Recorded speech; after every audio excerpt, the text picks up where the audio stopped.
Hi guys, it's Steve again. Now I'm going to show you, I'm using the Festool Knockdown connectors. Now I'll just turn the camera around, and these are the tops that I'm making. This is obviously this 45 and that's 45, and they'll be joined together using the connectors as well. And I've got slab ends which are going to go into the end. But obviously, when this is created, it's going to create a sort of it's curved and that on the inside, but so it's going to create like an L shape. Now, it's going to be big and cumbersome, and obviously I can't fit the legs to it because it'll be impossible to get into the house because they've got a very tight house. And this is where the Festool connectors have come in fantastic. This is the first time I've used them.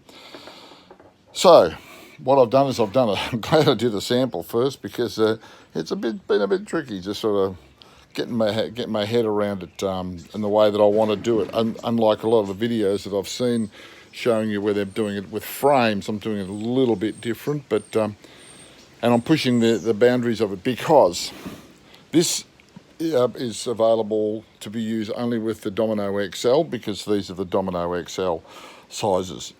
You have to use a 14mm hole, and you fit all the connectors into that 14mm hole. So the trouble is, this system they suggest is good for 30mm thick because the plunge cut coming into the side is 25mm. So I'm really on the edge here. I'm on about 28 to 29mm, but I've managed to make it work at the same time. Right, so what I'll do, I'll try and make it a little bit easier. I'm just seeing how it goes with the filming. So you can note I've got all these bits and pieces written all over it, and I'll explain it. This represents the vertical slab end and how it's going to connect to the actual top. So it's pretty straightforward actually now that I've done it all. So what you do is you put in a couple of normal dominoes, and there's the normal domino holes. I don't need to show you how to do all that. And what that does, it actually makes it sort of even stronger again, as they sort of suggest it, but you don't have to use those. So what you do is you drill, you do your holes 40mm down and 25mm inwards. Then this shaft goes down 50mm because this post has to clear 50mm, so it gives it a bit of room at the end. So what you do is you get one of these which flares open inside the hole. You put it into the hole and you tap it down till it's flat like here. Now I've done this one, whoops, I'll bring this one over here. I've done this one a bit earlier, so it makes it a little bit easier. And I just use the Allen key you slip through here to tighten them up. But you've got to tighten them up so that they lock, and make this end one. What happens is as the unit goes through here, this spreads apart and grabs really strong into the wood over here. So having done that, you then do the locking pin over here, which is just simply a matter of slipping these ones down into the 25mm hole, like so. You then pop this on top, like so. You slam it down on the desk like so, and that was the camera stand falling down. And you just tap it down,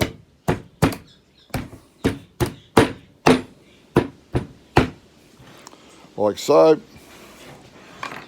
Come round to this side. Now I notice all this banging and crashing. One of them has come out. I tell you what, professionalism, you don't get that from me. Anyway, I can do it with one side. just for the demonstration purposes. So now I lock that up, and that really pulls that down.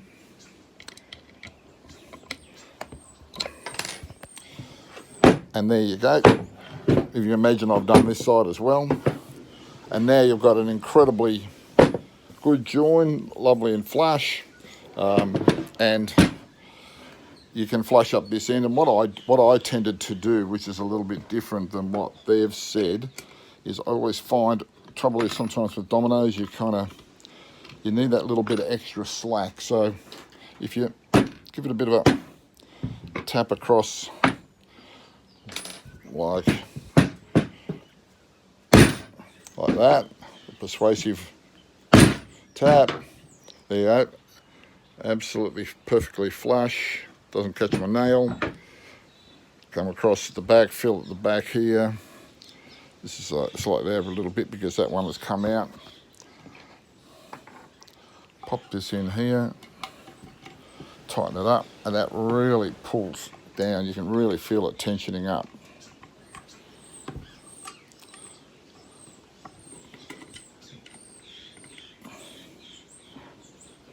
There you go, that's nice and firm. So, perfectly flush here. Well, that would be flush if I had the thing on the other end. And so there's the tabletop, as it would be, the sample of it. And it's really, really strong. I mean, it's really strong. But the best part is you can actually undo it and pull it apart at any stage that you want. So, sorry for the lack of professionalism with my video photography. I'll never get the hang of it. But anyway, I just wanted to show you a way that I've used those hinges. Now, I'll just go back to here. Now, these are the ones that you use here. You use these ones when you want to actually join two panels together. So you have, if you want to do a panel, well, like one panel this way, you want to do another panel that way, and you want to join them together. This is the unit that you do that. You push that in here, and that squeezes them tight. And you know, it's probably replaces the other typical ones. But I've got to buy a few more of these. Only got a few samples of those. They're pretty expensive. You know, with the insert,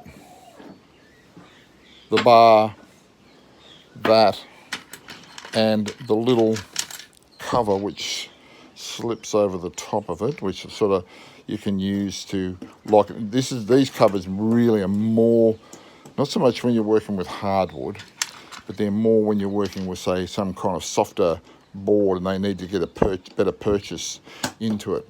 So that sits over the top of it. That screws into there, and that slips over to the top here, and then locks in. So that's set up there. I bought 32 of the, and at the end of the day, there's one thing I left out, and you can get some different little neat caps.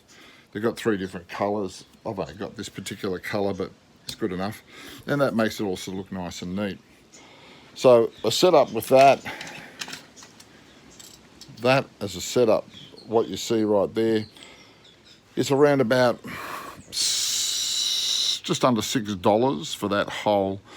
Now, they're really well made, really good quality. It's far superior than most any other ones I've ever seen on the market. And I've got some other, those other ones which you join benches together, kitchen benches, and they're pretty rudimentary because you can't adjust them that well. This works off the domino system, so it's really quite easy to work.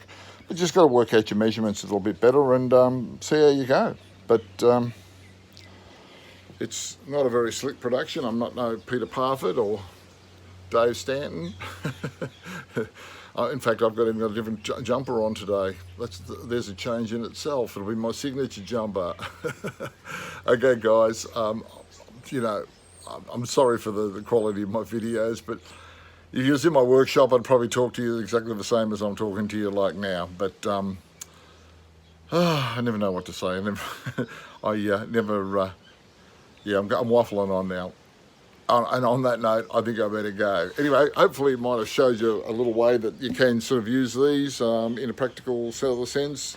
I'll see you later.